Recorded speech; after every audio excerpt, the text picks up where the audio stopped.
मेरे प्यारे देशवासियों, नमस्कार। कोरोना की दूसरी वेव और दूसरी वेव से हम भारतवासियों की लड़ाई जारी है। दुनिया के अनेक देशों की तरह भारत भी इस लड़ाई के दौरान बहुत बड़ी पीड़ा से गुजरा है। हम में से कई लोगों ने अपने परिजनों को, अपने परिचितों को खोया है। ऐसे सभी परिवारों के साथ मेरी पूरी संवेदनाएं हैं। साथियों, बीते 100 वर्षों में आई ये सबसे बड़ी महामारी है, त्रासदी है।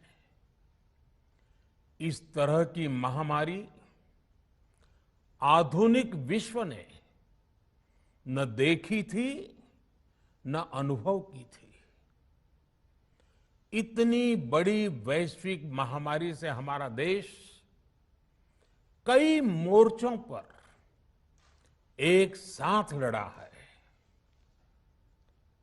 कोविड अस्पताल बनाने से लेकर आईसीयू बेड्स की संख्या बढ़ानी हो, भारत में वेंटिलेटर बनाने से लेकर टेस्टिंग लैब्स का एक बहुत बड़ा नेटवर्क तैयार करना हो, कोविड से लड़ने के लिए बीते 1.25 साल में ही देश में एक नया हेल्थ इंफ्रास्ट्रक्चर तैयार किया गया है। सेकंड वेव के दौरान अप्रैल और मई के महीने में भारत में मेडिकल ऑक्सीजन की डिमांड अकल्पनीय रूप से बढ़ गई थी। भारत के इतिहास में कभी भी इतनी मात्रा में मेडिकल ऑक्सीजन की जरूरत कभी भी महसूस नहीं की गई। इस जरूरत को पूरा करने के लिए युद्ध स्तर पर काम किया गया। सरकार के सभी तंत्र लगे। ऑक्सीजन रेल चलाई गई, एयरफोर्स के विमानों को लगाया गया, नौसेना को लगाया गया। बहुत ही कम समय में लिक्विड मेडिकल ऑक्सीजन के प्रोडक्शन में 10 गुना से ज्यादा बढ़ाया गया। दुनिया के हर कोने से, जहां कहीं से भी जो कुछ भी उपलब्ध हो सकता था, उसको प्राप्त करने का भरसक प्रयास किया गया, लाया गया। इसी तरह जरूरी दवाओं के प्रोडक्शन को कई गुना बढ़ाया गया।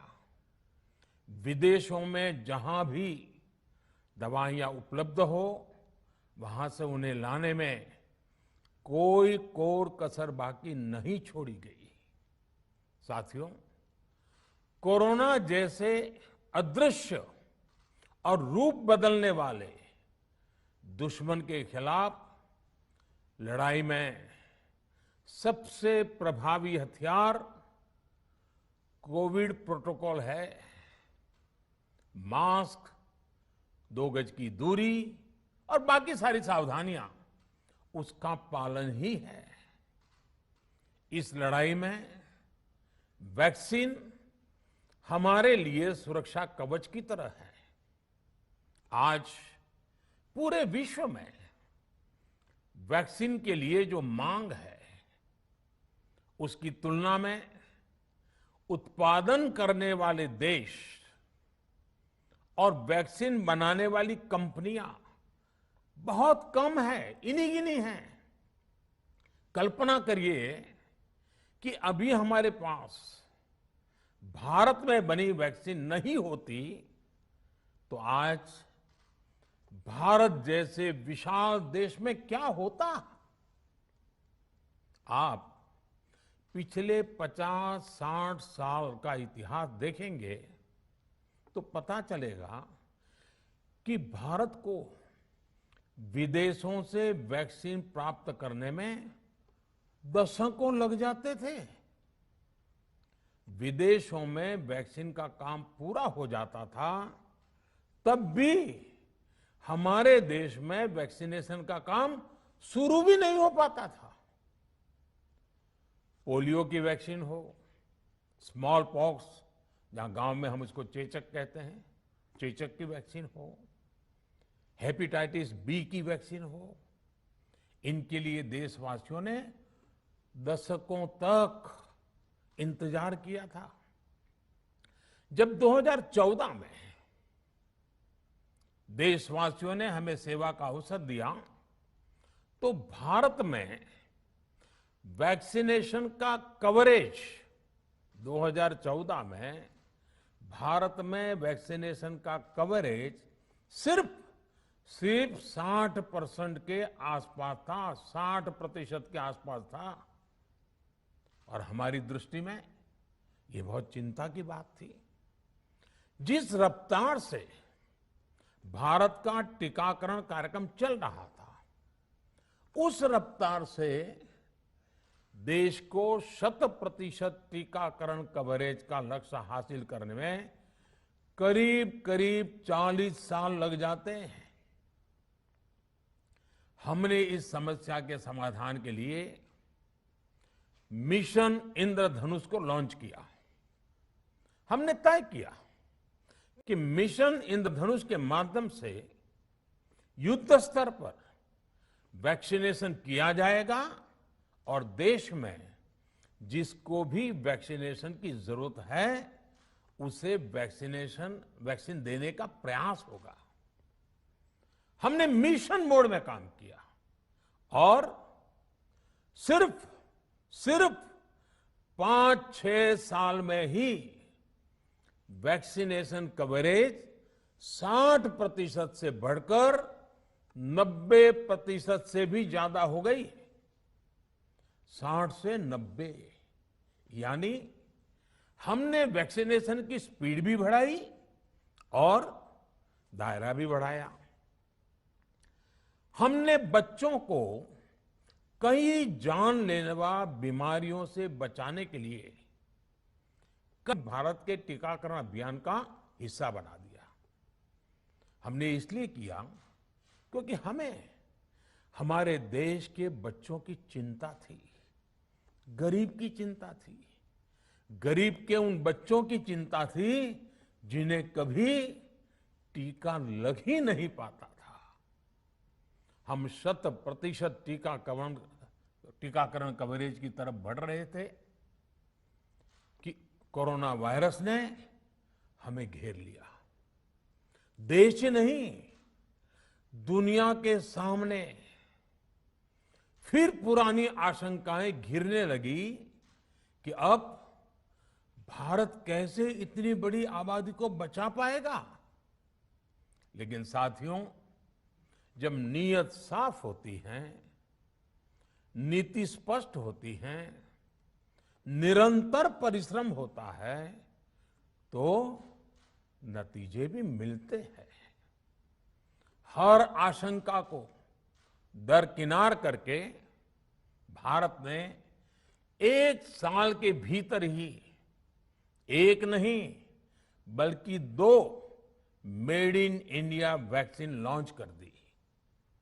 हमारे देश ने, देश के वैज्ञानिकों ने ये दिखा दिया कि भारत बड़े बड़े देशों से पीछे नहीं है। आज जब मैं आपसे बात कर रहा हूं तो देश में 23 करोड़ से ज्यादा वैक्सीन की डोज दी जा चुकी है।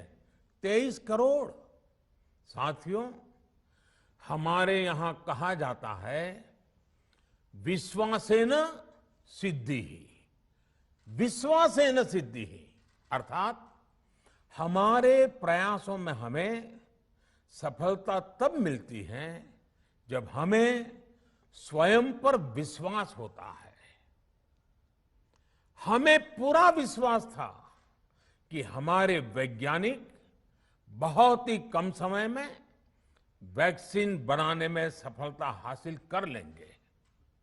इसी विश्वास के चलते जब हमारे वैज्ञानिक अपना रिसर्च वर्क कर ही रहे थे, तभी हमने लॉजिस्टिक्स और दूसरी तैयारियां शुरू कर दी थी। आप सब भली भांति जानते हैं कि पिछले साल यानी एक साल पहले, पिछले साल अप्रैल में जब कोरोना के कुछ ही हजार केस थे, उसी समय वैक्सीन टास्क फोर्स का गठन कर दिया गया था। भारत के लिए वैक्सीन बनाने वाली कंपनियों को सरकार ने हर तरह से सपोर्ट किया। वैक्सीन निर्माताओं को क्लिनिकल ट्रायल में मदद की गई। रिसर्च और डेवलपमेंट के लिए जरूरी फंड दिया गया।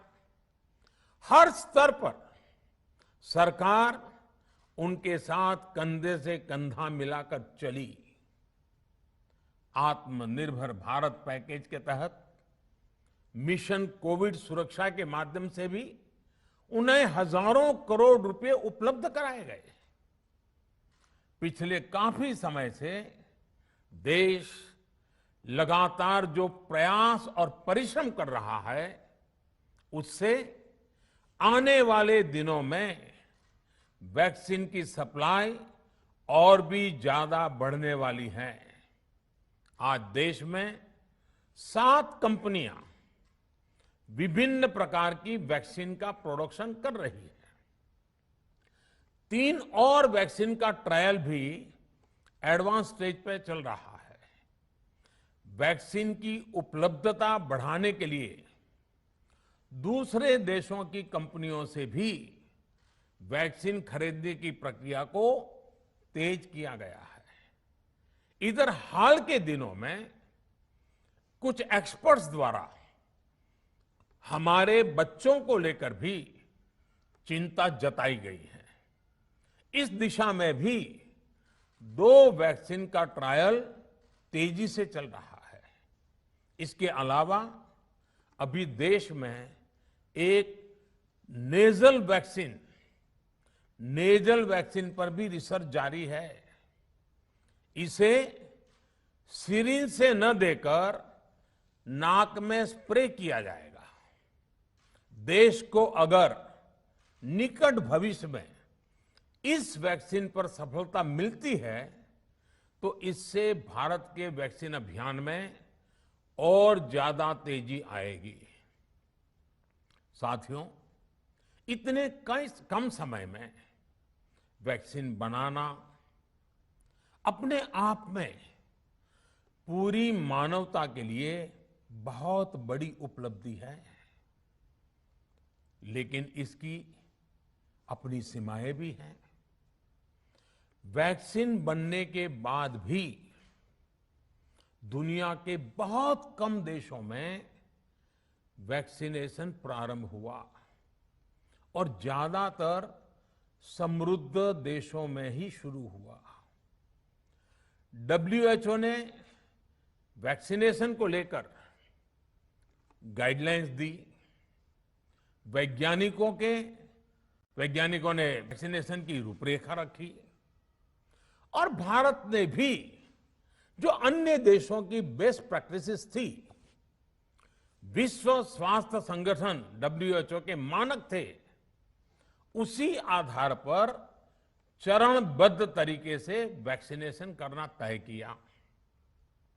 केंद्र सरकार ने मुख्यमंत्रियों के साथ हुई अनेकों बैठकों से जो सुझाव मिले, संसद के विभिन्न दलों के साथियों द्वारा जो सुझाव मिले, उसका भी पूरा ध्यान रखा। इसके बाद ही ये तय हुआ कि जिन्हें कोरोना से ज्यादा खतरा है, उन्हें प्राथमिकता दी जाएगी। इसलिए ही हेल्थ वर्कर्स, फ्रंटलाइन वर्कर्स, 60 वर्ष की आयु से ज्यादा के नागरिक, बीमारियों से ग्रसित 45 वर्ष से ज्यादा आयु के नागरिक, इन सभी को वैक्सीन पहले लगनी शुरू हुई है। आप कल्पना कर सकते हैं कि अगर कोरोना की दूसरी वेव से पहले हमारे फ्रंटलाइन वर्कर्स को वैक्सीन नहीं लगी होती तो क्या होता।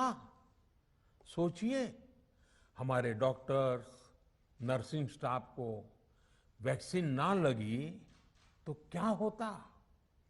अस्पतालों में सफाई करने वाले हमारे भाई बहनों को, एम्बुलेंस के हमारे ड्राइवर्स भाई बहनों को वैक्सीन ना लगी होती तो क्या होता।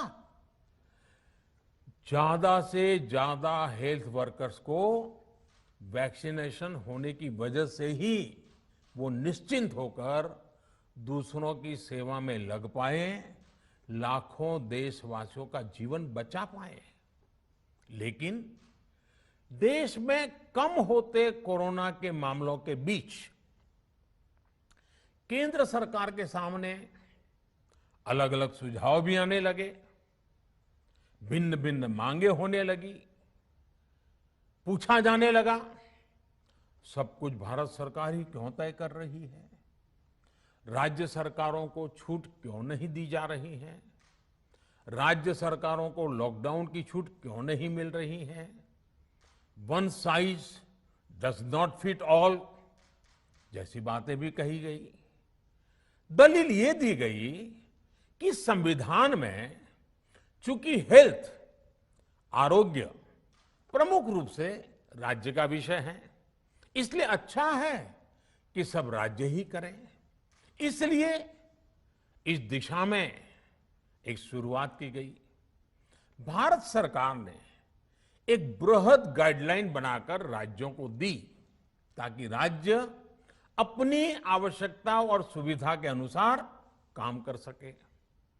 स्थानीय स्तर पर कोरोना कर्फ्यू लगाना हो, माइक्रो कंटेनमेंट जोन बनाना हो, इलाज से जुड़ी व्यवस्थाएं हो, भारत सरकार ने राज्यों की इन मांगों को स्वीकार किया। साथियों, इस साल 16 जनवरी से शुरू होकर अप्रैल महीने के अंत तक भारत का वैक्सीनेशन कार्यक्रम मुख्यतः केंद्र सरकार की देखरेख में ही चला। सभी को मुफ्त वैक्सीन लगाने के मार्ग पर देश आगे बढ़ रहा था। देश के नागरिक भी अनुशासन का पालन करते हुए अपनी बारी आने पर वैक्सीन लगवा रहे थे। इस बीच कई राज्य सरकारों ने फिर कहा कि वैक्सीन का काम डिसेंट्रलाइज किया जाए और राज्यों पर छोड़ दिया जाए।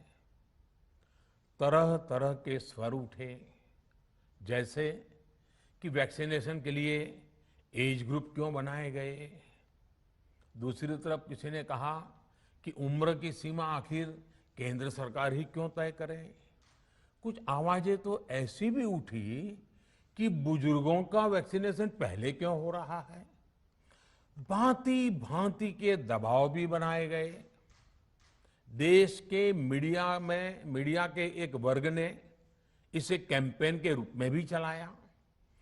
साथियों, काफी चिंतन मनन के बाद इस बात पर सहमति बनी कि राज्य सरकारें अपनी तरफ से भी प्रयास करना चाहती हैं, तो भारत सरकार को क्यों इतराज हो और भारत सरकार इतराज क्यों करे। राज्यों की इस मांग को देखते हुए, उनके आग्रह को ध्यान में रखते हुए 16 जनवरी से जो व्यवस्था चली आ रही थी, उसमें प्रयोग के तौर पर एक बदलाव किया गया। हमने सोचा कि राज्य ये मांग कर रहे हैं, उनका उत्साह है, तो चलो भाई 25% का काम उन्हीं को सुपुर्द कर दिया जाए, उन्हीं को दे दिया जाए। स्वाभाविक है 1 मई से राज्यों को 25% काम उनके हवाले कर दिया गया। उसे पूरा करने के लिए उन्होंने अपने अपने तरीके से प्रयास भी किए। इतने बड़े काम में किस तरह की कठिनाइयां आती हैं, ये भी उनके ध्यान में आने लगा। उनको पता चला पूरी दुनिया में वैक्सीन की क्या स्थिति है, इसकी सच्चाई से भी राज्य परिचित हुए। और हमने देखा एक तरफ मई में सेकेंड वेव, दूसरी तरफ वैक्सीन के लिए लोगों का बढ़ता रुझान, और तीसरी तरफ राज्य सरकारों की कठिनाइयां। मई में 2 सप्ताह बीतते बीतते कुछ राज्य खुले मन से ये कहने लगे कि पहले वाली व्यवस्था ही अच्छी थी। धीरे धीरे इसमें कई राज्य सरकारें जुड़ती चली गई। वैक्सीन का काम राज्यों पर छोड़ा जाए, जो इसकी वकालत कर रहे थे उनके विचार भी बदलने लगे। एक अच्छी बात रही कि समय रहते राज्य पुनर्विचार की मांग के साथ फिर आगे आए। राज्यों की इस मांग पर हमने भी सोचा कि देशवासियों को तकलीफ ना हो, सुचारू रूप से उनका वैक्सीनेशन हो। इसके लिए 1 मई के पहले वाली, यानी 1 मई के पहले 16 जनवरी से अप्रैल अंत तक जो व्यवस्था थी, पहले वाली पुरानी व्यवस्था को फिर से लागू किया जाए। साथियों, आज ये निर्णय लिया गया है कि राज्यों के पास वैक्सीनेशन से जुड़ा जो 25% काम था, उसकी जिम्मेदारी भी भारत सरकार उठाएगी। ये व्यवस्था आने वाले 2 सप्ताह में लागू की जाएगी। इन 2 सप्ताह में केंद्र और राज्य सरकारें मिलकर नई गाइडलाइंस के अनुसार आवश्यक तैयारी कर लेंगी। संयोग है कि 2 सप्ताह बाद 21 जून को ही अंतर्राष्ट्रीय योग दिवस भी है। 21 जून सोमवार से देश के हर राज्य में 18 वर्ष से ऊपर की उम्र के सभी नागरिकों के लिए भारत सरकार राज्यों को मुफ्त वैक्सीन मुहैया कराएगी। वैक्सीन निर्माताओं से कुल वैक्सीन उत्पादन का 75% हिस्सा भारत सरकार खुद ही खरीदकर राज्य सरकारों को मुफ्त देगी। यानी देश की किसी भी राज्य सरकार को वैक्सीन पर कुछ भी खर्च नहीं करना होगा। अब तक देश के करोड़ों लोगों को मुफ्त वैक्सीन मिली है। अब 18 वर्ष की आयु के लोग भी इसमें जुड़ जाएंगे। सभी देशवासियों के लिए भारत सरकार ही मुफ्त वैक्सीन उपलब्ध करवाएगी।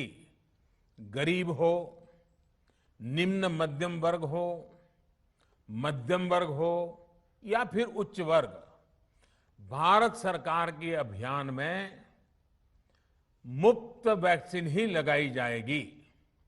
हां, जो व्यक्ति मुफ्त में वैक्सीन नहीं लगवाना चाहते, प्राइवेट अस्पताल में वैक्सीन लगवाना चाहते हैं, उनका भी ध्यान रखा गया है।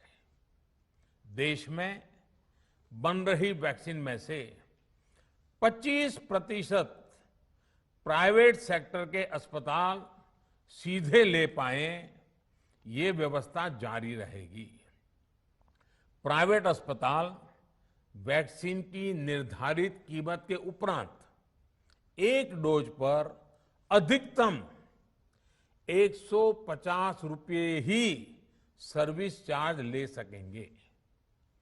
इसकी निगरानी करने का काम राज्य सरकारों के पास ही रहेगा।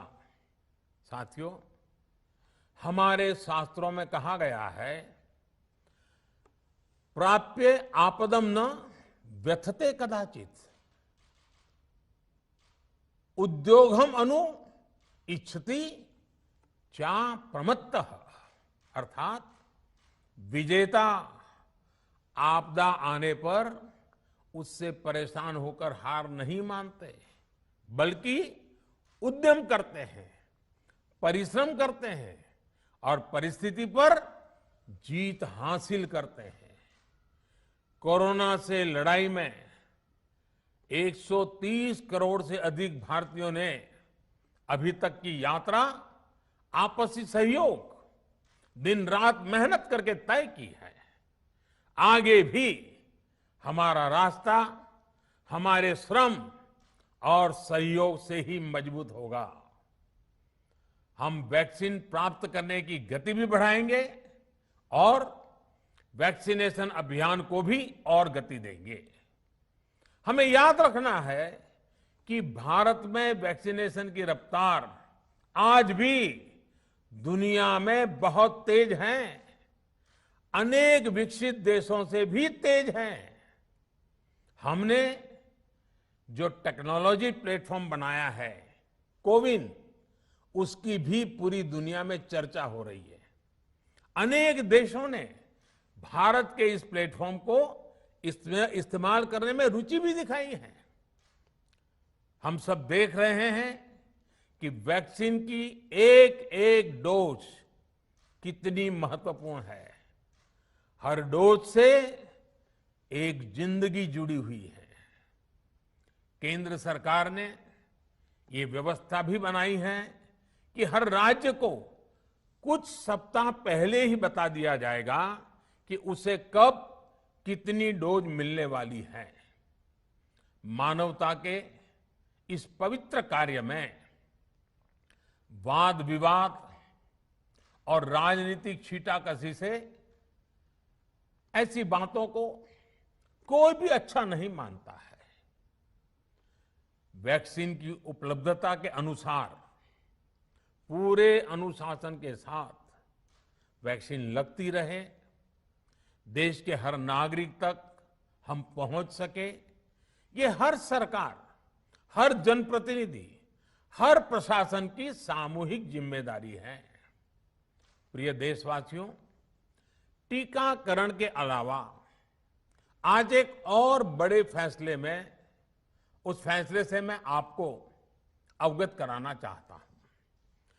पिछले वर्ष जब कोरोना के कारण लॉकडाउन लगाना पड़ा था, तो प्रधानमंत्री गरीब कल्याण अन्न योजना के तहत 8 महीने तक 80 करोड़ से अधिक देशवासियों को मुफ्त राशन की व्यवस्था हमारे देश ने की थी। इस वर्ष भी दूसरी वेव के कारण मई और जून के लिए भी इस योजना का विस्तार किया गया था। आज सरकार ने फैसला लिया है कि प्रधानमंत्री गरीब कल्याण अन्न योजना को अब दीपावली तक आगे बढ़ाया जाएगा। महामारी के इस समय में सरकार गरीब की हर जरूरत के साथ उसका साथी बनकर खड़ी है।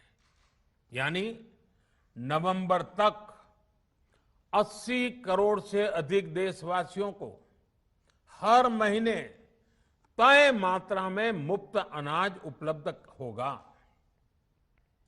इस प्रयास का मकसद यही है कि मेरे किसी भी गरीब भाई बहन को, उसके परिवार को भूखा सोना ना पड़े।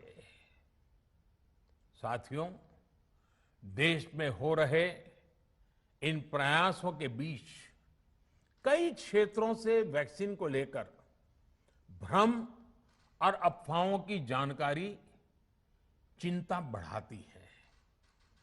ये चिंता भी मैं आपके सामने व्यक्त करना चाहता हूं। जब से भारत में वैक्सीन पर काम शुरू हुआ, तभी से कुछ लोगों द्वारा ऐसी बातें कही गई जिससे आम लोगों के मन में शंका पैदा हो। कोशिश ये भी हुई कि भारत के वैक्सीन निर्माताओं का हौसला पस्त पड़ जाए और उनके सामने अनेक प्रकार की बाधाएं आए। जब भारत की वैक्सीन आई तो अनेक माध्यमों से शंका आशंका को और बढ़ाया गया। वैक्सीन न लगवाने के लिए भांति भांति के तर्क प्रचारित किए गए। इन्हें भी देश देख रहा है। जो लोग वैक्सीन को लेकर आशंका पैदा कर रहे हैं, अफवाहें फैला रहे हैं, वो भोले भाले भाई बहनों के जीवन के साथ बहुत बड़ा खिलवाड़ कर रहे हैं। ऐसी अफवाहों से सतर्क रहने की जरूरत है। मैं भी आप सबसे, समाज के प्रबुद्ध लोगों से, युवाओं से अनुरोध करता हूं कि आप भी वैक्सीन को लेकर जागरूकता बढ़ाने में सहयोग करें। अभी कई जगहों पर कोरोना कर्फ्यू में ढील दी जा रही है, लेकिन इसका मतलब ये नहीं कि हमारे बीच से कोरोना चला गया है। हमें सावधान भी रहना है और कोरोना से बचाव के नियमों का भी सख्ती से पालन करते रहना है। मुझे पूरा विश्वास है हम सब कोरोना से इस जंग में जीतेंगे। भारत कोरोना से जीतेगा। इन्हीं शुभकामनाओं के साथ आप सभी देशवासियों का बहुत बहुत धन्यवाद।